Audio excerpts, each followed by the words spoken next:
வணக்கம். என் பெயர் டாக்டர் புரு தவான் மற்றும் இன்று இந்த வீடியோவில் நாம் கிட்னி தோல்வியின் குறியீடுகள் பற்றி பேசப் போகிறோம். கிட்னி தோல்வி என்றால் என்ன என்பதை நாம் புரிந்து கொள்ள முயற்சிக்கிறோம். எப்போது ஒரு கிட்னி தோல்வி நோயாளியின் கிட்னி பாதிக்கப்படுகிறதோ, அப்போது கிட்னி ஏதோ ஒரு குறியீட்டை வழங்கும். உடல் ஏதோ ஒரு விதத்தில் குறிக்கிறது. கிட்னியில் ஏதோ தவறு நடக்கிறது. அதை அடையாளம் காண்பதன் மூலம் நீங்கள் மருத்துவரிடம் சென்று, என்னோடு ஏதோ தவறு நடக்கிறது, எனக்கு சோதனை செய்ய வேண்டும், நான் மருத்துவரிடம் செல்ல வேண்டும் என்று சொல்ல வேண்டும். இந்த வீடியோவில் நாம் அந்த குறியீடுகள் பற்றி பேச போறோம். அதனால் முதலில் நாம் பேச வேண்டியது, உங்கள் மூத்திரத்தில் புரதம் இருப்பது. உங்கள் மூத்திரத்தில் புரதம் இருக்கிறதா என்பதை நீங்கள் எப்படி அறியலாம்? நீங்கள் மூத்திரம் கழிக்கும் போது அதில் அதிக அளவில் கசப்பான குமிழ்கள் உருவாகினால் அது ஒரு குறியீடாகும். உங்கள் மூத்திரம் தெளிவானதாக இல்லை. அது மிகவும் மாசுபட்ட மற்றும் மேகமூட்டமாக இருக்கிறது. அது உங்கள் மூத்திரத்தில் புரதம் வெளியேறி வருவதாக ஒரு குறியீடாகும். எனவே நீங்கள் சோதனை செய்ய வேண்டும். நீங்கள் மருத்துவரிடம் செல்கிறீர்கள். மருத்துவர் உங்களுக்கு மூத்திர சோதனை மற்றும் FF செய்கிறார். இப்போது உங்கள் FFD அறிக்கை சாதாரணமாக வருகிறது. ஆனால் மூத்திர அறிக்கையில் புரதம் உங்களுக்குள் வருகிறது. நீங்கள் இந்த புரதத்தை புறக்கணித்தால் மெதுவாக என்ன நடக்கிறது என்றால், கிட்னி பாதிக்கப்பட ஆரம்பித்து விட்டது என்பதை நீங்கள் உணர்வீர்கள். கிட்னி பாதிக்கப்பட்டு விட்டது. ஏனெனில் எங்கள் கிட்னி தோல்வியின் முதல் நிலை ஸ்டேஜ் 1 உள்ளபோது எங்கள் மூத்திரத்தில் புரதம் இருப்பது உண்மை. ஆனால் எங்கள் கிட்னி செயல்திறன் மதிப்பு சாதாரணமாக இருக்கும். அதனால் நீங்கள் இந்த நோயை புறக்கணித்து கட்டுப்படுத்தவில்லை என்றால் சில ஆண்டுகளில் 45 வயதுக்கு சிறு ஆண்டுகள் கழித்து நாம் காண்கிறோம் கிட்னி மிகவும் பாதிக்கப்பட்டு விட்டது. அதனால் உங்கள் மூத்திரத்தில் புரதம் இருப்பது தெரிய வந்தவுடன் அதை தீர்க்க வேண்டும், விட்டுவிடக்கூடாது. இரண்டாவது குறியீடு நாம் காணும் அது அதிகரித்த இரத்த அழுத்தம்.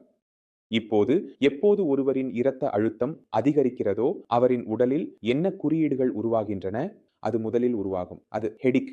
நீங்கள் இரத்த அழுத்தம் சாதாரண அளவுக்கு மேலே சென்றால் நீங்கள் தலைவலி உணர்வது ஒரு சாதாரண விஷயம். ஆனால் தலைவலியின் காரணமாக என்ன நடக்கிறது என்றால், நாம் தலைவலியை சிகிச்சை செய்கிறோம். ஆனால் தலைவலிக்கு காரணமாக இருக்கும் இரத்த அழுத்தத்தை விட்டுவிடுகிறோம். இப்போது இந்த அதிகரித்த இரத்த அழுத்தத்தின் பின்னணி காரணமாக உங்கள் கிட்னி இருக்கலாம். ஏனெனில் எங்கள் உடலில் முக்கிய உறுப்புகள் உள்ளன. அவை இரத்த அழுத்தத்தை முதன்மையாக கட்டுப்படுத்துகின்றன. முதலாவது உங்கள் மூளை. இரத்த அழுத்தம் அதிகரிக்கும் போது இரண்டாவது உங்கள் இதயம் வேகமாக துடிக்கும் போது இரத்த அழுத்தம் அதிகரிக்கிறது. மூன்றாவது எங்கள் கிட்னி என்ன செய்கிறது என்றால், உடலில் உள்ள உப்புகளை மூத்திரத்தின் மூலம் வெளியேற்றுகிறது. உடலில் உள்ள நீரை வெளியேற்றுகிறது. மேலும் உப்பு மற்றும் நீரின் விளையாட்டுதான். இரத்த அழுத்தம் சரியாக செயல்படவில்லை என்றால் உங்கள் இரத்த அழுத்தம் அதிகரிக்க ஆரம்பிக்கிறது. உங்கள் இரத்த அழுத்தம் அதிகரிக்கும் போது அது எந்த உறுப்பின் காரணமாக அதிகரிக்கிறது என்பதை நீங்கள் அறிய வேண்டும். என்னுடைய இரத்த அழுத்தம் அதிகமாக இருக்கிறதா? என்னுடைய உடலில் ஏதேனும் பிரச்சனை இருக்கிறதா? எனவே அங்கு கவனம் செலுத்த வேண்டும். ஏனெனில் யாருடைய இரத்த அழுத்தம் அதிகமாக இருக்கிறதோ, என் ஆலோசனை, நீங்கள் 66 மாதங்களுக்கு ஒரு முறை உங்கள் கிட்னியின் சோதனை, மூத்திர சோதனை செய்ய வேண்டும். ஏனெனில் எப்போது இரத்த அழுத்தம் காரணமாக கிட்னி பாதிக்கப்படும் என்பது தெரியாது. மற்றும் கிட்னி பாதிக்கப்படும் போது இரத்த அழுத்தம் அதிகரிக்கலாம். இப்போது நாம் மூன்றாவது குறியீட்டிற்கு செல்கிறோம். அது இரத்தத்தின் குறைபாடு ஆகும். பெண்களில் இரத்தத்தின் குறைபாடு பொதுவாக காணப்படுகிறது. ஆனால் ஆண்களில் அது பொதுவாக இல்லை. நீங்கள் உங்கள் சோதனையை செய்தால், வழக்கமான சோதனையில் 9 வந்தால் அது ஆண்களுக்கு மிகவும் குறைவாகும்.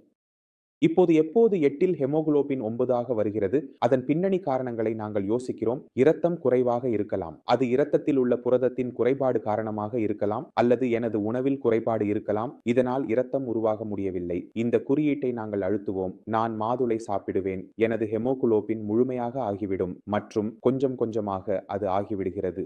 இந்த ஹெமோகுளோபின் குறைவாக இருக்கிறது என்று கூறுவது உணவின் குறைபாட்டால் மட்டுமல்ல, அது கிட்னியின் காரணமாகவும் இருக்கலாம். ஏனெனில் கிட்னி என்ன செய்கிறது என்றால், அது ஒரு ஹார்மோன் உருவாக்குகிறது. அதற்கு பெயர் எரித்ரோபொய்டின். இப்போது எரித்ரோபொய்டின் என்ன செய்கிறது என்றால், நீங்கள் உங்கள் உணவில் புரதம், ஃபோலிக், பி, இரும்பு ஆகியவற்றை சாப்பிட்டால் அவற்றை ஒன்றாக ஒட்ட வைத்து ஹெமோகுளோபின், அதாவது இங்கு இரத்தத்தின் அணு உருவாக்குகிறது. இப்போது உங்கள் உடலில் கிட்னி பாதிக்கப்படுகிறதெனில் இது எரித்ரோபொய்டின் குறைவாக வெளிவருகிறது. இதனால் எங்கள் ஹெமோகுளோபின் குறைவாக உருவாகிறது. இது ஒரு குறியீடு. இது உங்கள் கிட்னியில் ஏதோ தவறு நடக்கிறது என்பதை எங்களுக்கு தெரிவிக்கிறது. எனவே எப்போது உங்கள் உடலில் இரத்தத்தின் குறைபாடு காணப்படுகிறதோ நீங்கள் இதற்கான சிகிச்சை செய்ய முயற்சிக்க வேண்டாம். முதலில் உங்கள் முழு உடலுக்கான சோதனையை செய்யுங்கள். அதன் பிறகு நீங்கள் என்ன செய்ய விரும்புகிறீர்கள் என்பதை செய்யுங்கள். இப்போது நாங்கள் 4வது குறியீட்டிற்கு செல்கிறோம். இது எங்களுக்கு கிட்னியில் ஏதோ தவறு நடக்கிறது என்பதை தெரிவிக்கிறது. அது உடலில் வீக்கம் வருவது. உங்கள் உடலில் வீக்கம் வரவில்லை என்றால், ஆனால் நீங்கள் காலை எழுந்து நீர் நிரம்பியதாக காண்கிறீர்கள் என்றால், அது ஒரு பெரிய குறியீடு. ஏதோ தவறு நடக்கிறது என்பதை உணர்த்துகிறது. இப்போது என்ன தவறு நடக்கிறது என்பதை கண்டறிய வேண்டும். முதலாவது தைராய்டு. உங்கள் தைராய்டு பாதிக்கப்பட்டால் உங்கள் முகம் உலர்ந்துவிடும், வீக்கம் ஏற்படும். ஆனால் உங்கள் கால்களில் வீக்கம் ஏற்படுகிறதெனில், இரு கால்களிலும் வீக்கம் ஏற்படுகிறதெனில், அதன் பின்னணி காரணமாக காணப்படும் மிகப்பெரிய காரணம் கிட்னி தோல்விதான். எங்கள் கிட்னி மூத்திரம் உருவாக்கி நீரை உடலிலிருந்து வெளியேற்றுகிறது. இப்போது உங்கள் கிட்னி குறைவாக செயல்படுகிறதெனில் நீர் குறைவாக வெளியேற்றப்படும். அதனால் அது உடலில் சேர்ந்து விடுகிறது. இதனால் நமக்கு கால்களில் வீக்கம் காணப்படுகிறது. 2வது காரணம் என்னென்னால், எப்போது கிட்னி பாதிக்கப்படுகிறதோ அப்போது ரிங்குடன் சேர்ந்து புரதம் கூட வெளியேறுகிறது. இப்போது புரதம் நமது இரத்தத்தை தடிமனாக்குகிறது. இப்போது இரத்தம் அடர்த்தியாக இருக்கும்போது அது சரி. ஆனால் இரத்தம் மெல்லியதாக மாறும்போது அது நீராக மாறி கால்களில் நிரம்ப ஆரம்பிக்கிறது. நீர் வடிவமாக கால்களில் நிரம்ப ஆரம்பிக்கிறது. மற்றும் நாங்கள் காலை எழுந்து இரு கால்களிலும் வீக்கம் காண்கிறோம். இந்த வீக்கம் எப்போது வந்தாலும் அதை எளிதாக எடுத்துக்கொள்ளக்கூடாது. இது உங்களுக்கு தெரிந்தால் இதற்கு கவனம் செலுத்த வேண்டும். இந்த வீக்கம் எதனால் வருகிறது என்பதை நீங்கள் கண்டறிய வேண்டும். உங்கள் லிவர் பாதிக்கப்பட்டால் கால்களில் வீக்கம் காணப்படலாம். சரி, வயிற்றின் சுற்றிலும் வீக்கம் காணப்படலாம். மேலும் கிட்னி பாதிக்கப்படுகிறதெனில் உங்கள் கால்களில் வீக்கம் காணப்படலாம். ஆனால் வீக்கம் என்பது ஒரு குறியீடு. இது பல விஷயங்களை குறிக்கிறது. எங்கு பிரச்சனை உள்ளது என்பதை கண்டறிய வேண்டும். அது லிவர் பிரச்சனை, கிட்னி பிரச்சனை அல்லது வேறு ஏதாவது பிரச்சனையாக இருக்கலாம். இப்போது நாங்கள் சிம்ப்டின் மீது செல்கிறோம். அது சோர்வு. நீங்கள் 10 படிக்கட்டுகளை ஏறினால் உங்கள் மூச்சு திறக்கிறது என்று நினைத்தால் அது அனைவருக்கும் நடக்காது. ஆனால் எவராவது உடல் உள்ளே பலவீனமாக இருந்தால், சக்தி குறைவாக இருந்தால் நாம் குறைவாக இருக்கிறோம். சோர்வு மிகவும் அதிகமாக இருக்கும். எனவே எப்போது எங்கள் கிட்னி பாதிக்கப்பட ஆரம்பிக்கிறது, அதன் தாக்கம் எங்கள் மற்ற உறுப்புகளில் கூட ஆரம்பிக்கிறது. அதனால் உங்கள் பொதுவான செயல்பாடுகள் எங்கு எங்கள் உடல் மிகவும் செயல்படுகிறது. 10-20 படிக்கட்டுகளை ஏறுவது, ஓடுவது இவை உடலுக்கு கடினமாக ஆக ஆரம்பிக்கிறது. இதனால் நமக்கு மூச்சு திணறல் ஏற்படுகிறது. நான் 10 படிக்கட்டுகள் ஏறினேன், எனது மூச்சு சோர்வாகிவிட்டது, எனக்கு உட்கார வேண்டிய தேவை உள்ளது.